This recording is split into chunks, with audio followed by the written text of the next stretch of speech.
अगर पंडरीनाथ भगवान का स्मरण हुआ तो निश्चित है पंडरीनाथ भगवान कहीं ना कहीं बैठे होंगे यहीं पे। हनुमान जी का स्मरण हो जाए अनायास तो सोचो हनुमान जी आए, शंकर जी का हो जाए शंकर जी आए हैं। तो श्री पंडरीनाथ भगवान के एक परम भक्त थे श्री नामदेव जी महाराज। नामदेव जी का नाम सुना है सबने? नामदेव जी की बड़ी अद्भुत कथा है। नामदेव जी की जो माता जी थी ना, उनको बिना विवाह के पुत्र प्राप्त हुआ था नामदेव। आप कहोगे कैसे संभव है? यही तो बात है। नामदेव जी की माता जब छोटी आयु थी उनकी, सब लोग ध्यान से सुनो,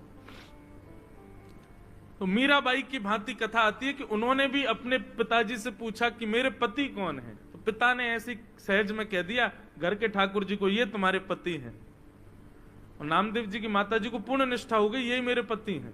उन्हीं को पति मान करके रहने लगे और रोज रोती कि आप मेरे पति हो, इस बात को आप स्वीकार नहीं करते। मैं तो आपको पति मानती हूं, आप मुझे पत्नी नहीं मानती। ठाकुर जी से रोती थी। और ठाकुर जी ने एक दिन प्रसाद दिया और उस कन्या के गर्भ से श्री नामदेव जी प्रकट हुए। महाराज पूरे गांव मोहल्ले और शहर के लोगों ने निंदा करनी प्रारंभ कर दी, लेकिन नामदेव जी की माताजी ने अपने पिताजी से रोते हुए कहा, मैं किसी की सौगंध खा के कहूं पिताजी, ये पुत्र साक्षात विट्ठल भगवान का ही है। आप मुझ पर संशय नहीं कीजिएगा, संदेह मत कीजिएगा। संशय होने लगा लेकिन सबको। तब आकाशवाणी हुई और आकाशवाणी में स्वयं ठाकुर जी ने कहा कि यह बालक हमारा है और नाम ही इसका धन होगा, जीवन पर्यंत ये नाम के आश्रय पे ही रहेगा, इसलिए इसका नाम होगा नामदेव। ऐसे नामदेव जी महाराज। एकादशी की बड़ी निष्ठा थी उनकी।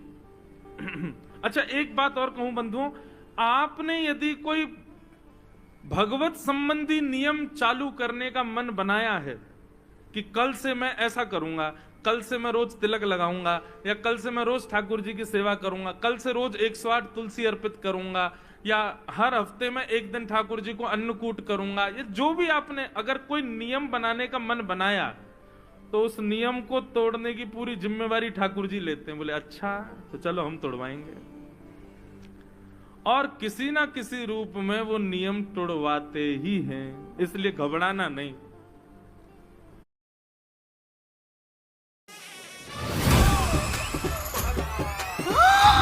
दुल्हन सोच रही है हाउ मिस्टर बाला। आप जैसे ही संकल्पबद्ध होगे कि मुझे एकादशी रखनी है, अगली एकादशी पे देख लेना ऐसा कुछ होगा कि आप अन्न खाने पर मजबूर हो जाओगे। तब समझ जाना बारे ठाकुर जी आपने ये किया लेकिन हम खाएंगे ही नहीं। आप अपनी स्थिति से हटना नहीं बस। तो नामदेव जी एकादशी की बड़ी निष्ठा थी उनकी, समस्त वैष्णवों की होती है। एक दिन भगवान ने नामदेव जी की परीक्षा लेने के लिए एक वृद्ध ब्राह्मण का रूप धारण किया। लाठी लिए महाराज, हाथ कांप रहे हैं, पैर चल नहीं पा रहे हैं, लुढ़क रहे हैं कभी इधर उधर। इस स्थिति में श्री नामदेव जी के घर ठाकुर जी पहुंच गए। नामदेव जी ने जैसी देखा कोई संत पधारे, ओ महाराज जाकर के संभाला उनको, जय हो जय हो जय हो महाराज, आपको बारंबार प्रणाम। क्या हुआ? बोले अरे क्या बताऊं, 10 दिन हो गए मैंने भोजन नहीं किया है, मेरी स्थिति बहुत खराब हो गई है, मुझे अपने घर ले चलो, कुछ पवा दो मुझको। नामदेव जी तुरंत उनको अपने घर लेकर के आए, आसन पर सुंदर बिठाया, चरण आदि धोए। बोले ये सब मत करो भैया, मेरे भूख के कारण प्राण निकल रहे, जल्दी भोजन कराओ। नामदेव जी बोले भगवान आज एकादशी है,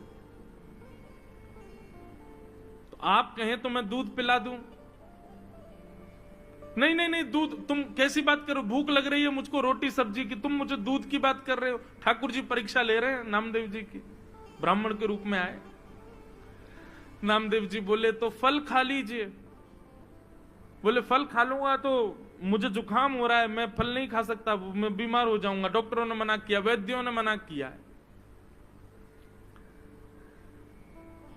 नामदेव जी बोले तो फिर क्या आपको अर्पित करूं बताओ? बोले दाल भात बनवाओ, दाल भात बनवाओ, रोटी सब्जी बनवाओ, जल्दी वही पाऊंगा। नामदेव जी बोले क्षमा करें भगवान, द्वादशी तक प्रतीक्षा करनी पड़ेगी, अभी एकादशी चल रही है, आपको मैं अन्न नहीं खवा सकता। ब्राह्मण बोलने लगा मेरे प्राण निकल जाएंगे, मैं मर जाऊंगा अभी यहीं पर। अरे भैया, और शास्त्र भी आज्ञा करते हैं 90 वर्ष की ऊपर की आयु वाला नहीं भी करे तो चलता है, मेरी 90 के आसपास की उम्र है, अब कोई बात नहीं ना, आप हमको भोजन करा दो। नामदेव जी बोले भैया क्षमा करें, ना हम खाएंगे ना हम खाने देंगे, ये एकादशी का नियम है, ये तो करना पड़ेगा आपको। बोले मेरे प्राण निकल जाएंगे, मर जाऊंगा, तुमको अच्छा लगेगा? तुम्हारे घर पर आकर के कोई ब्राह्मण भूखा मर जाए? नामदेव जी बोले मरना तो एक दिन है ही, आज एकादशी, आज ही चले जाओ, इससे बढ़िया दिन क्या होगा। ब्राह्मण ने महाराज चिल्ला चिल्ला करके मोहल्ले वाले बुला लिए सारे, बोले देखो ये नामदेव अपने आप को बहुत बड़ा भक्त कहता है, पूरे पंढरपुर में इसके चर्चे होते हैं, ये भक्त है, देखो ये क्या कर रहा है। सबने कहा भैया क्या हो गया? नामदेव जी बोले आज एकादशी है, ये 10 दिन के भूखे हैं, कह रहे हैं भोजन कराओ, हम कह रहे हैं एकादशी है, द्वादशी तक प्रतीक्षा करो, और पाना है तो फल पालो, दूध पी लो। पड़ोसियों ने भी कहा नामदेव जी आप करो ना एकादशी, उनको क्यों करवा रहे हो जबरदस्ती, उनको बेचारों को दे दो जो भी है। नामदेव जी बोले क्षमा करो, मैं इनको अन्न नहीं दे सकता। अब तो मोहल्ले के लोग भी बुरा भला कहने लगे, बोले नामदेव ऐसी कौन सी भक्ति होती है कि तुम जबरदस्ती दूसरे के ऊपर थोप रहे हो कि करना ही पड़ेगा। सब लोग गए, महाराज जी आप चलो हमारे घर चलो, हम आपको बना के पवा देंगे। नामदेव जी सामने आ गए, बोले जाने भी नहीं दूंगा, मुझे पता चल जाए कि एकादशी और कोई अन्न खाने बैठ रहा तो मैं थाली उठा के भाग जाऊं, मैं नहीं खाने दूंगा। अब तो महाराज ठाकुर जी नाटक करने में तो ठाकुर जी एक नंबर है, हाथ पांव कांपने लगे ठाकुर जी के, और महाराज गिर पड़े, मुंह से झाग निकलने लगा। बोले नामदेव मेरे प्राण निकल रहे हैं, कुछ तो दे दो। अपने बच्चों को बैठाया, बोले सुनो कीर्तन करो, ठीक है आप प्राण त्यागो, वैकुंठ में जाइयो, वहां जाके ठाकुर जी से कहना वो पवाएंगे आपको। सब लोग नामदेव जी को गाली देने लगे, लेकिन नामदेव जी नहीं माने,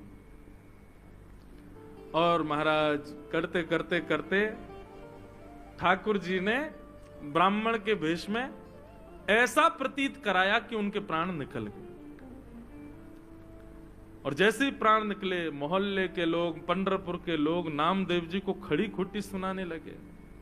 बोले अरे नामदेव ब्रह्म हत्या लग गई तुझे, ऐसी कौन सी एकादशी है, ऐसी कौन सी एकादशी जिस पर तू इतना ज्यादा मचल रहा है, आज तुझे ब्रह्म हत्या लग गई। नामदेव जी के नेत्रों से अश्रु आने लगे, चरणों में प्रणाम किया, तुलसी की माला लाकर के उस ब्राह्मण देवता को पहना दी। बोले कितना भाग्य है इनका, पंढरपुर क्षेत्र में चंद्रभागा नदी के तट पर, और एकादशी के दिन प्राण त्याग दिए, और वो भी निराहार होकर के, बिना आहार लिए। कितने बड़े सौभाग्य की बात है। देवी अपनी पत्नी से बोले अब हमको ब्रह्म हत्या लग गई है, ठीक है एकादशी के लिए ही सही, लेकिन हत्या तो हो गई, कारण तो हम ही लोग बने। अब ठाकुर जी तो हमारे हाथ की सेवा स्वीकार नहीं करेंगे, और अब तो हम नाम जाप करने के भी अधिकारी नहीं है क्योंकि ब्रह्म हत्या लग गई। चलो इन ब्राह्मण देवता की अंत्येष्टि करते हैं, और उसी चिता में हम लोग भी जीवित अपने प्राण त्याग देंगे। जब हमने ऐसा किया तो हम ये करेंगे। ठाकुर जी की महाराज ब्राह्मण वेश की अर्थी बनाई, अर्थी पर ठाकुर जी को लिटाया। महाराज ब्राह्मण देवता तो उठ करके बैठ गए, नामदेव जी को खींच लिया, उनकी पत्नी को खींच लिया, बच्चों को खींच लिया। नामदेव जी महाराज देखने लगे क्या हुआ, तुरंत नामदेव जी को झलक दिख गई कि ब्राह्मण के रूप में साक्षात श्री पंडरीनाथ भगवान ही खड़े हैं। अपने हृदय से लगा लिया नामदेव जी को। सब गांव के लोग इकट्ठे हो गए देखने के लिए, और जैसे ही हृदय से लगाया, ऐसा प्रतीत हुआ एक क्षण के लिए दर्शन देकर के ठाकुर जी वहां से अंतर्ध्यान हो गए। सब ढूंढने लगे ब्राह्मण कहां गया कहां गया। नामदेव जी ने बताया, बोले ब्राह्मण नहीं थे, श्री पंडरीनाथ ही आए थे और हमारी एकादशी की परीक्षा लेने आए थे।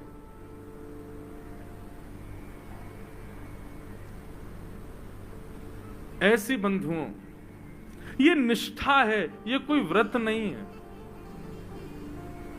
ये आपका प्रेम है ठाकुर जी के प्रति।